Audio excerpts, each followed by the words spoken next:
all four of these teams. RC, Bills, Chiefs, what has you fired up to see? I mean, for me, it's about the evolution of Josh Allen. This is what it's all been about, cutting down the turnovers, being more patient, relying on teammates, and then putting on the cape only when I have to. It's all led him to this point, and I believe this journey started in the divisional round of the playoff years ago. He went toe-to-toe with Patrick Mahomes, but still went home with the loss. He's been fighting his way to get back here. He's here now, and he has to just continue being the Josh Allen we've seen all season. Let's stay on that game. Bart, what has you fired up in the AFC? Yeah, you can either die the hero or live long enough to see yourself become the villain, and that is exactly what Patrick Mahomes has become. Like, even the casuals have put him into the villain role, and it seems like he's embracing it. Yeah, Patrick, you get calls, buddy. It's okay. We'll see if they're able to make it back to the Super Bowl. Let's go to the NFC side. Graziano, what has you fired up Commanders Eagles? It has to be Jayden Daniels. Every week a bigger stage, and they have yet to find one that is too big for him. If you're the Eagles, do not let this game be close in the fourth quarter, because this is a young man that has absolutely no fear and has delivered over and over again as he's changed absolutely everything for this Washington Commanders franchise. Cannot wait to see what he's got for us on Sunday. Tannenbaum, how about the other side of this game? Yeah, Dan, I see you're Jayden Daniels. I'm going to raise you Saquon Barkley. This is remarkable. The Eagles have 12 explosive plays in the playoffs. He has 5 explosive runs. We're talking about one of the best players of his generation. If the Eagles get to the Super Bowl, we know their defense has played really good. It's because of the legs of Saquon Barkley, especially knowing that Jalen Hurts isn't 100%. Well, that's where I want to begin this conversation. Graziano, I know that you have been following this all week. The injury to Jalen Hurts and the knee, we saw him get bent backwards in a way that just candidly should never happen to a human being last weekend. What do we know about his condition? So he was a full participant in yesterday's practice, which is obviously a good sign. Now, people need to understand, all that means is he took the regular number of reps he would have taken in a regular Thursday practice. We don't know how much he ran. We don't know how he looked when he was running. All that stuff, we probably have to wait until Sunday to know for sure. But obviously, very encouraging for the Eagles that he was able to be out there and be a full participant yesterday. I do believe he'll play. I fully expect him to start. Obviously, the question is how limited will he be? And 2 other injuries to watch. Cam Jurgens, their center, and Dallas Goedert, their tight end. Neither one of those guys has practiced either of the last 2 days. So that could affect not just Jalen Hurts, but also that run game. Now, you see Quinyon Mitchell, another who did have a full, again, whatever exactly it means to go through a full It just means you took all the reps you would normally take in practice. Bart, you're saying all nothing. it means. That doesn't mean that they're fine. Listen, these are like dress walkthroughs, essentially, right? Guys are all banged up. You probably don't have pads on. There's no contact. You're going through your script. You know, we don't know if these guys can handle the pounder. They won't know that until they get into pregame and they kind of bang against each other as we self-scout each other. We don't know, and he won't know. I'm sure they'll take the pill or they'll take the shot, and they'll try and nullify some of the pain. But when you get live and you get hit on that, you're going to feel it. It could compromise Jalen Hurts. And if we have a compromised Jalen Hurts, then Houston, we have a problem with that explosive run game that Tannenbaum's talking about. That kid Quinyon Mitchell, too, is so good. It feels like an important one. So we'll watch all those injuries. Well, he's good, though. We'll start with the quarter. Yeah. He practiced. But again, what does that mean? We'll see. I want you to hear what the Commanders' defensive coordinator, Joe Witt, had to say about the banged-up Jalen Hurts. Because, you know, sometimes we all know this is the case, but sometimes they actually come out and say it. If he's going to run the ball and if the coordinator makes a decision for him to run the ball, we're going to treat him like a running back, and we're going to hit him that way, you know. So that's their decision if they want to get him hit the way that he gets hit. If they don't, they'll keep him in the pocket. The linebacker to my left was applauding along with those words. I mean, because those are reality, right? If you guys are going to come here and talk about how much he squat and stuff like that, then let's take the protections of him as a quarterback out here. He's a runner. He's a football player. And that's something we're going to have to address, because what happened last week with Patrick Mahomes is an issue that's going on. If he's going to come out, and what they're basically saying is, and it's what the Ravens said to Colin Kaepernick when he was tearing the league up and running, we don't care.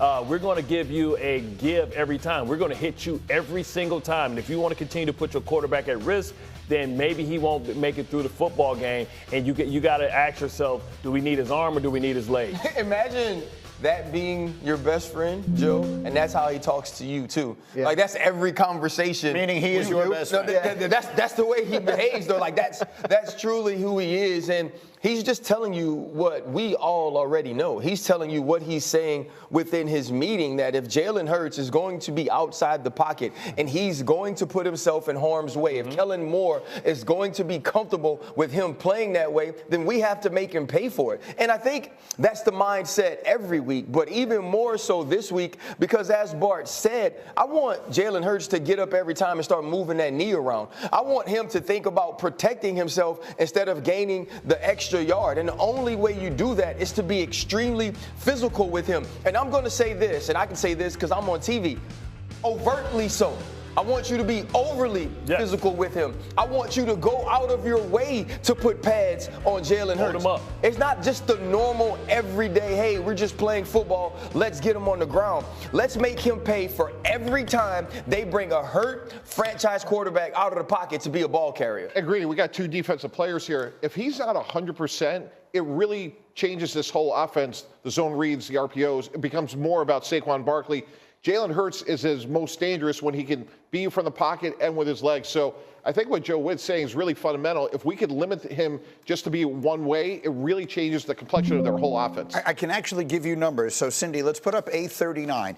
And perhaps coincidentally, and that's all it is, it was against this same team, against the Commanders, the game that Jalen Hurts got hurt.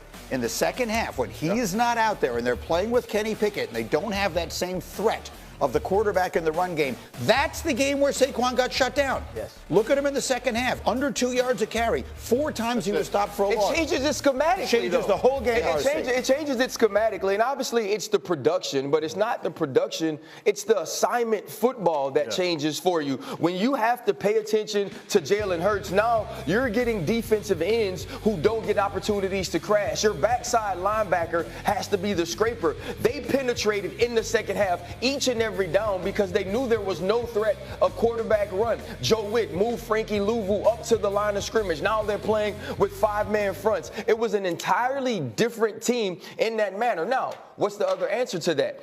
Offensively, you have to say, okay, if we're going to have Marshawn Lattimore matched up one-on-one with A.J. Brown, we have to go to that. If we're going to have Mike Sanisterl matched up one-on-one with Devontae Smith, we have to go to that. But when you look at the passing game of the Philadelphia Eagles, can they go out and win that way without Jalen Hurts being able to help Saquon Barkley create some explosive plays? To me, that's the question I've been getting at all week long. Yeah.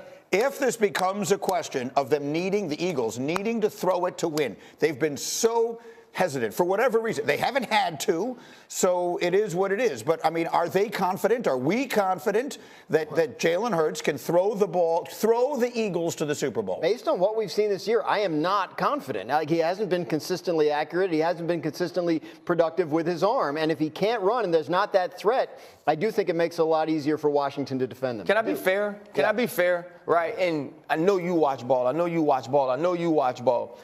A.J. Brown dropped a touchdown last week, right? True. Devontae Smith dropped the football on an unnecessary roughness down the field, hit on the defensive receiver. Those two plays alone change what the statistics of last week's snow game looks like. And so I do believe that if Jalen Hurts has to dig deep, or if the passing game becomes the most important or primary factor for them offensively against a team who plays a ton of man, I do believe he can pass them into the Super Bowl. He definitely can. That wasn't the question. The question was, do we feel confident about it? Based on the way he's played throughout the season, I personally don't. Greedy, this whole conversation is Bill Belichick. If you're going to lose to your opponent, make your opponent beat you left-handed, for whatever reason, injuries or otherwise, this season, the left-handed part of the Philadelphia Eagles offense is their passing offense. And what Joe Witt said, and I'm sure what they're saying is, 5-6-man fronts, we're not going to let Saquon beat us. Quick final word. He has to throw left-handed there. When you don't have it, when you have a compromised quarterback, what happens is now you're playing 10 on 11, not 11 on 11, which is what the modern day quarterback allows you to do. So now it allows that defensive end to flatten down, and it allows that front side linebacker to scrape. But also, this is what Lattimore is here for. Yeah. Right? He's here. So can Jalen Hurts throw that window into a tight window, which those windows a little bit more open last week? And hold this thought here all morning long. Our betting expert, Joe Fortenbaugh, is going to be with us. us. We have our Greeny versus Joe competition a little bit later, but let's start in this NFC title game. Joe Fortenbaugh, what is one of your favorite bets on the board? All the focus on Saquon Barkley comes on the ground with the rushing game, right? So let's look for opportunity elsewhere in the passing game by going under 2.5 receptions for Barkley, all right? Numbers inflated a bit because last week we saw 4 receptions against the Rams in the snow where Jalen Hurts wasn't necessarily going to push the football down the field. But historically, he has not been involved that much in the passing game for the Eagles this season. Only about 2.8 targets per game, at which point he's going over this mark 5 times in 18 games. It doesn't happen very often. Look at the opposition in Washington. No defense has given up fewer receptions to opposing running backs than the Commanders. Barkley might eat on the ground in this game, but in the passing game, I don't think he's heavily involved. Joe's got the under. We'll have plenty more of those from ESPN Bet as the morning continues. We're just getting started on a Football Friday. Coming up the leg. They'll try again, 2nd and 10. They'll fake the handoff. Now Smith. And he's taken down. This will be a Brown sack. Okay, you know my bias is about to come out here. A lot of people think that the offense is just moving in the wrong direction. I'd say they're moving in the right direction because the defense is pushing them back. Former defensive guy. Now, as a quarterback, 3rd and long, you really got to rally the troops here, don't you? Yeah, you're doing a big way, and what else do you have to look out for? More pressure coming at you because it seems to be working pretty well.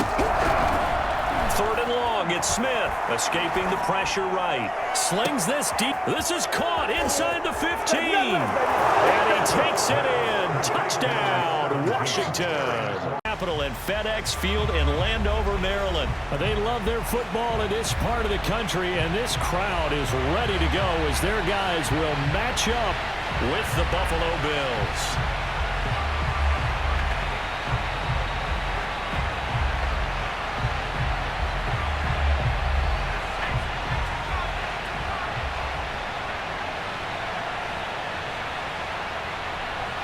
Two teams more than ready to get this one started. And we are underway from FedEx Field.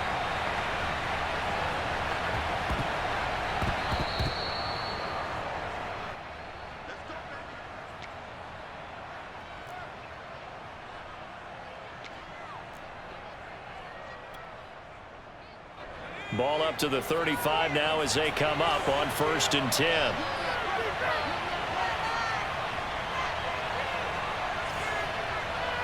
A pretty decent game. Other quarterbacks, they have a hard time getting past it and often put the ball up for grabs the rest of the ball game.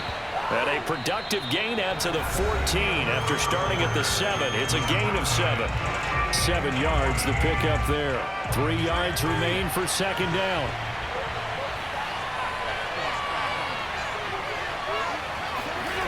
Fitzpatrick now. Slings this deep from McLaurin. It got his man complete. And all the way down to the 24-yard line. Quite a show of arm strength right there. That was in the air for a long time, and it was on target, too. And from where we sit, if you had told me that that ball was somehow going to get from point A to point B, I would have told you no way. I mean, that was an absolute cannon shot, and he still dropped it right on the money, too. And that ball traveling 68 yards in the air, according to Next